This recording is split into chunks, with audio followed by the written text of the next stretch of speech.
aku sebagai cewek aku malu banget ngelihat dia yang nggak tahu malu datang ke podcastnya Denny Sumargo.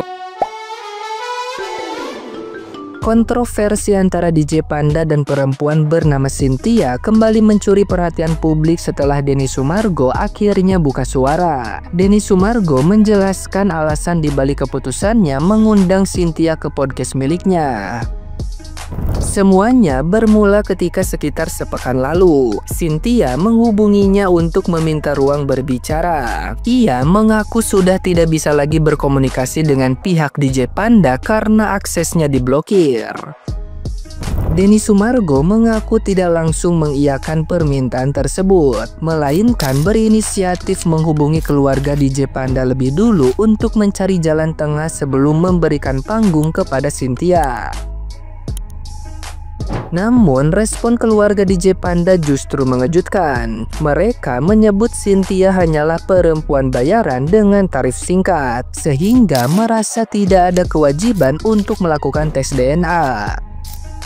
Denny Sumargo pun berada dalam posisi serba salah. Jika ia menolak, perempuan itu pasti mencari wadah lain dan dirinya bisa dituding membela DJ Panda. Sementara itu, jika ia menerima, publik bisa menilai dirinya berpihak pada Cynthia.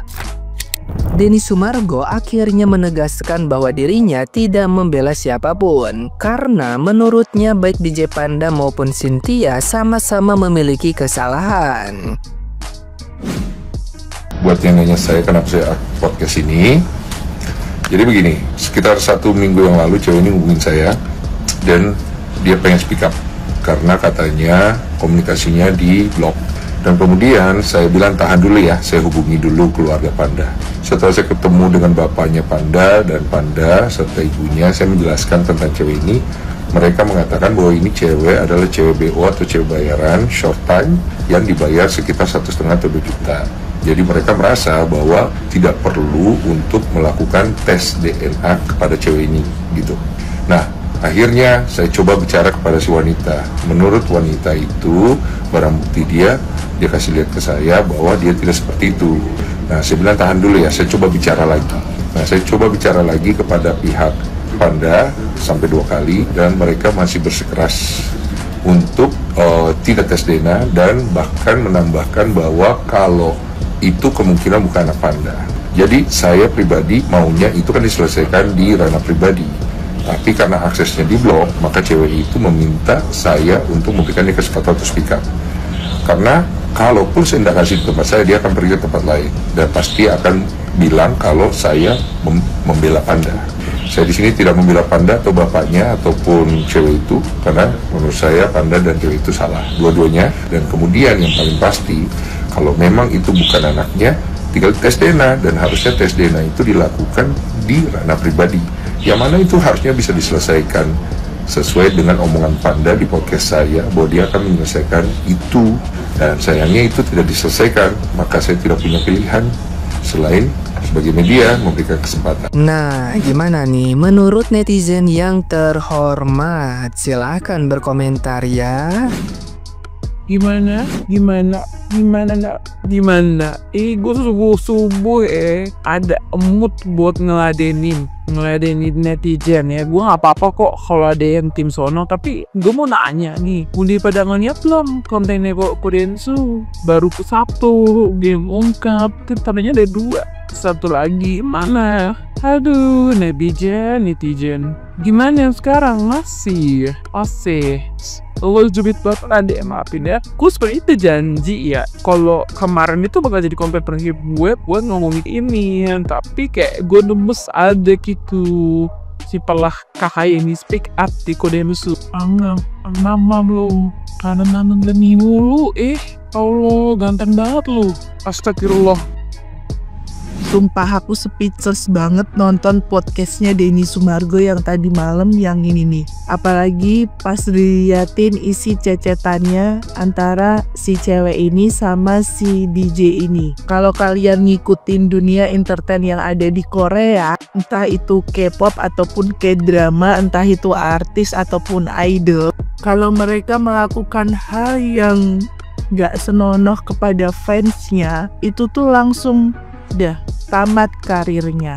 Kalau di Korea, artisnya langsung ditinggalin sama fansnya, followersnya langsung turun, langsung drop, kehilangan semua job.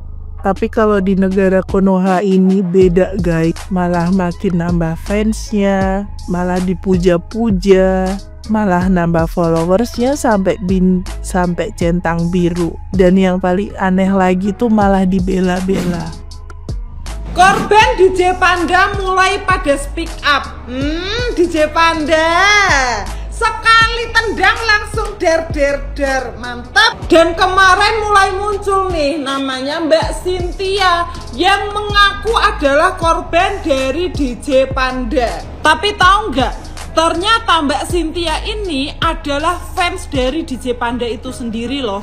Tapi miris banget baca chatnya loh. Anak nggak salah apa-apa kok mau dibuang. Padahal banyak banget pasutrisah di luar sana yang terus berjuang untuk garis 2, terus berjuang untuk punya anak. Kok enak men pas gawe anak, enak-enak orang mikir. Bahasan dikon tanggung jawab malah ketar-ketir. Tapi katanya Mbak Cynthia juga punya anak dari mantan suaminya. Padahal ngakunya cuma sama DJ Panda loh. Kalian ada info lagi nggak? Komen di bawah ya. Selain Erika, ada wanita lain mengaku hamil anak DJ Panda. Mengerikan. Panda, gua gak nyangka sih lu ngehamilin Sister Hong anjing. Bisa-bisanya. Nih titit lu gimana sih, asal masuk aja. Lihat noh. Ya Allah, ya minimal yang, ya mohon maaf nih bukan ngeledek yang Mbak ya minimal yang, aduh, yang cakepan banget napa Sister Hong lu entot Panda. Habis ini muncul siapa lagi nih? Ayo yang ngerasa dihamilin sama si Panda, sok silakan sekarang podcast. Ayo podcast dong buat wanita yang ngerasa dientot terus hamil sama si Panda, datang ke podcastnya Densu. Kontol lah emang, perentotan langsung ke podcast. Ya elah, lu hamil anak si Panda pas dientot juga diem-diem aja kontol. Bukannya nggak support woman, tapi aku malu banget aku ngeliat podcastnya Denny Sumargo sama cewek yang mengaku-ngaku hamil anaknya DJ Panda. Aku juga biasa aja sama DJ Panda, aku seneng sama musik-musiknya, tapi aku biasa aja. Cuman aku sebagai cewek aku malu banget ngeliat dia yang nggak tahu malu datang ke podcastnya Denny Sumargo. Udah gitu dia pakai acara bilang lebih kasihan ke dirinya sendiri daripada ke bayinya. Jadi dia tuh kayak datang ke sana tuh cuma mau butuh pengakuan. Lihatlah, gue juga hamil ya anaknya DJ Panda. Gue setara sama Erika. Aku nggak nonton sampai habis saking aku malunya sampai ih kok cewek kayak gini. Udah sama dia yang mulai duluan, dia yang ngajak-ngajak. Aduh. Ini mungkin terdengar kolot, tapi ini peribahasa dari zaman dulu. Kucing dikasih ikan, siapa sih yang nggak mau? Sekarang udah kejadian gitu, yang cuma cinta satu malam minta pertanggungjawaban. Aduh, sorry banget nih, tapi ani-ani aja dibayar mbak. Kamu mau udah nggak dibayar, ngasih gratisan, terus udah gitu, ya begitu deh. Aku bacalah komen-komennya. Ternyata banyak juga yang sepemikiran sama aku. Sekali lagi mbak, ini tuh cinta satu malam. Kamu berharap apa dengan cinta satu malam? Bahkan belum tentu dia tuh inget nama kamu gitu. Aduh. Dan ini juga pelajaran buat cowok. Jangan nanam benih di mana-mana. Seandainya emang kepepet banget ya pakailah pengaman murah loh. Di Indomaret, di Alfamart tuh juga dijual. Bukannya aku mendukung free sex, tapi ada pengaman. Nih kalau jatuhnya kayak gini, kayak kejebak gak sih kamu? Ya, semoga DJ Panda juga tobat ya. Anak Tuhan kok kayak begitu. Ngebungkus laki-laki.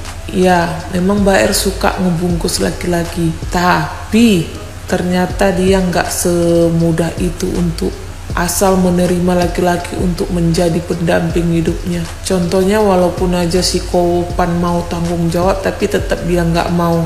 Yang tadinya aku berpihak sama Mbak R, lalu di pertengahan jalan aku berpindah ke Kopan, dan sekarang setelah ada salah satu perempuan yang speak up, ya kan, bahwasanya dia juga udah ngelahirin anaknya si Kopan, beralih Bukan dalam artinya aku membela si Mbak R lagi, kembali membela Mbak R, enggak, karena Mbak R tetap salah.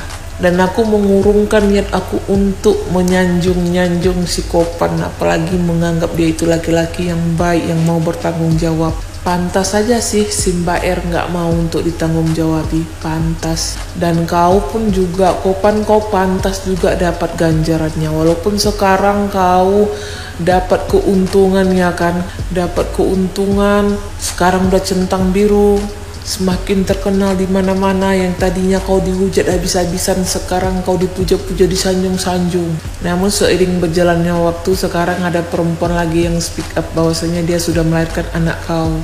Memang si perempuannya juga salah, karena terlalu ngebet sama kau, terlalu ngejar sama kau, sampai mau main sambal ulek sama kau. Terlepas itu anak kau atau tidak, tapi poin utamanya di situ kau sebagai laki-laki Kopan, nggak pandang wajah, nggak pandang rupa, nggak pandang usia, asal berlobang kau colok. Dan kau memanfaatkan tampang kau, ketenaran kau untuk menina bobokkan perempuan-perempuan. Intinya di sini sama-sama salah, kau pun salah sebagai laki-laki, Mbak R pun salah, dan perempuan yang satu lagi yang udah speak up itu pun salah.